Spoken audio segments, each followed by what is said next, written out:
Congress party 138వ ఆవిర్భావ దినోత్సవ శుభాకాంక్షలు. భవానీ రెడ్డి, కాంగ్రెస్ పార్టీ అధికార ప్రతినిధి, తెలంగాణ.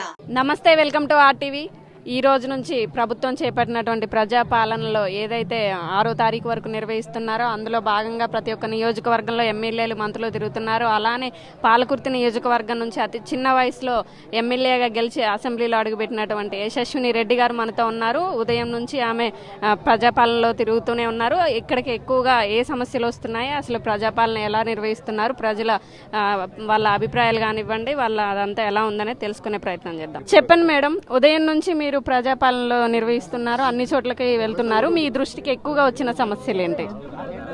సమస్యలు అంటూ ఎక్కువ ఏం లేవండి. ఇప్పుడు ఇది ప్రజాపాలన కదా, నేను వేరే చర్చలకు వెళ్ళలేదు. ప్రజాపాలనకి సంబంధించినంత మటుకు మాట్లాడడం జరిగింది.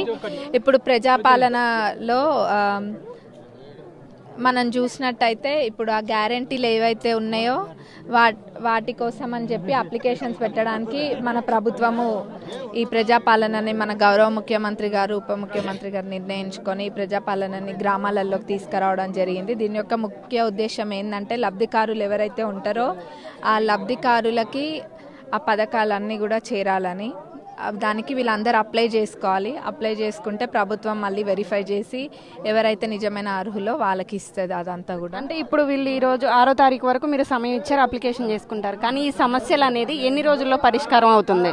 మా ప్రభుత్వం సమయం ఇచ్చింది కదా, దాని ప్రకారం జరుగుతుంది. 2 రోజులు అన్నది కదా, చేస్తుంది. ఇప్పటికే ఆల్రెడీ 2 అమలు పరిచిండ్రు. ఎక్కడ పోయినా మహిళలందరూ నవ్వుకుంటే చెప్తుండ్రు, బస్సులు ఉచిత బస్సులలో ఉచితంగా ప్రయాణిస్తుండ్రు బస్సులలో.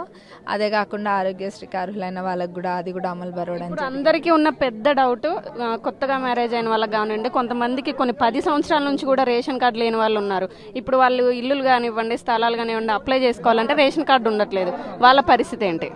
అది గత ప్రభుత్వ నిర్వహణం అండి. గత ప్రభుత్వం అట్లా చేసింది. మరి రేషన్ కార్డులు ఇవ్వకుండా దానికి మరి ఇప్పుడు రేషన్ కార్డులు లేకపోయినా అప్లై చేసుకోమని చెప్తున్నాం. ఇందాక డిపిఓ గారు కూడా ఇక్కడ అదే చెప్పిండ్రు. అప్లై అయితే చేసుకోండి, తర్వాత ఏదన్నది ప్రభుత్వం దృష్టికి ఏదైనా ఉంటే తీసుకెళ్తాను తప్పకుండా. మీరైతే అప్లై చేసుకోవాలి అందరూ. మీరు రాజకీయాల్లోకి అనుకోకుండా వచ్చారు. అటు ఫ్యామిలీ, చిన్న పాప, మీ హస్బెండ్, అలానే ఇటు రాజకీయంలో గెలిచి ప్రచారం నుంచి ఇప్పటి వరకు ఎలా అనిపిస్తుంది? అటు ఫ్యామిలీని రాజకీయాలను మేనేజ్ చేయగలుగుతున్నారా? చేయగలుగుతున్నా అండి. మా పాపకు 3.5 years. మరి మా పాపకు 3.5 years. మా హస్బెండ్ యుఎస్ సిటిజన్, అక్కడనే పుట్టి అక్కడనే పెరిగినరు. అయినా కానీ ఈరోజు నేను ఇక్కడ రావాల్సి వచ్చిందంటే పరిస్థితుల ప్రభావం. అది మొదట పరిస్థితుల ప్రభావము. ఎందుకంటే ఇక్కడ కాంగ్రెస్ పార్టీ ఇక్కడ ఎట్లుందన్నది మనకు తెలిసిందే. ఇక్కడ ప్రత్యర్థి అనే వ్యక్తిని లేకుండా చేయడం వల్ల మా అత్తమ్మ వచ్చింది, అది అందరికీ తెలిసిందే. మళ్ళీ తను వెనక్కి పోతే ధైర్యం అందరిది సన్నగిలుతుంది అని చెప్పి నాకు అట్లాంటి పరిస్థితి, పాప ఇంకా మా ఆయన ఉన్నా కానీ నేను అన్ని కాంప్రమైజ్ అయ్యి ఇక్కడ రావాల్సి వచ్చింది. ఎందుకంటే ప్రజలకి మళ్ళీ నమ్మకం పోవద్దు, వాళ్ళకి మంచి జరగాలన్న ఉద్దేశంతో అవన్నీ కూడా పక్కకు పెట్టి. చాలా మంది మీ నియోజకవర్గంలో కానివ్వండి, మీ ఫ్యాన్ ఫాలోయింగ్స్ కూడా చాలా మందికి తెలియని విషయం, మీ హస్బెండ్ ఏం బిజినెస్ చేస్తుంటారు అని.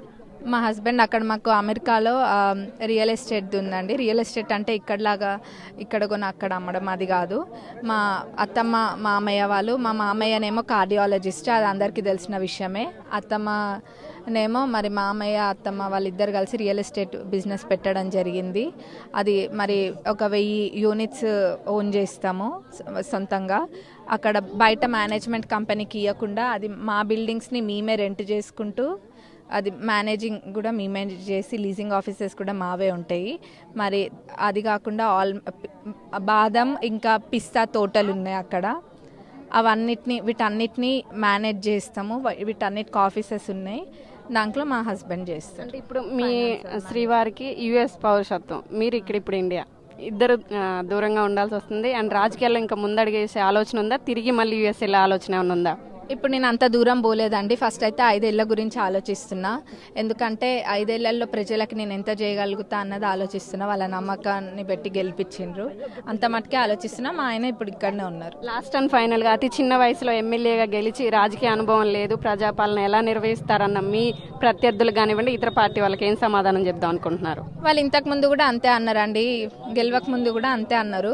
ఈ అమ్మాయి 26 ఏళ్ళే అది ఇది అన్నారు. మరి ఏదన్నా కానీ దానికి అన్నిటికీ సమాధానం ఈరోజు ప్రజలందరూ సమాధానం చెప్పిండ్రు. నేను చెప్పలే ఆ సమాధానం, ప్రజలందరూ చెప్పిన సమాధానం. వాళ్ళు ఈరోజు నన్ను ఇక్కడ నిలబెట్టడం జరిగింది. మరి అదే తీరుగా ప్రజాపాలన ఎట్లా చేస్తా అంటారా, ప్రజాపాలన కూడా చేస్తా, ఎందుకు చేయను. అక్కడ నేను తెలుసుకోవాల్సినవన్నీ తెలుసుకుంటా, ఇంకా నాకు తెలియదు ఏమైనా ఉంటే సలహాలు తీసుకొని తెలుసుకుంటా. ప్రజలకు ఏం చేయాలో అది చేయాలి నేను, అంతేగాని ఎవరు ఏదన్నా నేను పట్టించుకోవాల్సిన అవసరం నాకు లేదు. ఇంకొకటి అధికారులకు కూడా నేను చెప్పదలుచుకుంది ఒక్కటే, అధికారులు ఎవరైనా, అధికారులైనా ప్రజలైనా ఒక్కటే చెప్తున్నా, ప్రజలు కూడా ఎవరైనా వచ్చి మీ దగ్గరకు వచ్చి మీకు పని చేసి పెడతాము అని మాకు ఎంతో కొంత డబ్బు ఇవ్వండి అంటే మటుకు అది ఎవరు నమ్మొద్దు. ఎందుకంటే ఇక్కడ ప్రభుత్వంకి మీకు మటుకే సంబంధము. మరి మీ పని ప్రభుత్వం చేస్తుంది, ఎవరు చెప్తే జరగదు. వాళ్ళు వచ్చి మభ్యపెడితే ఎవరు నమ్మకండి.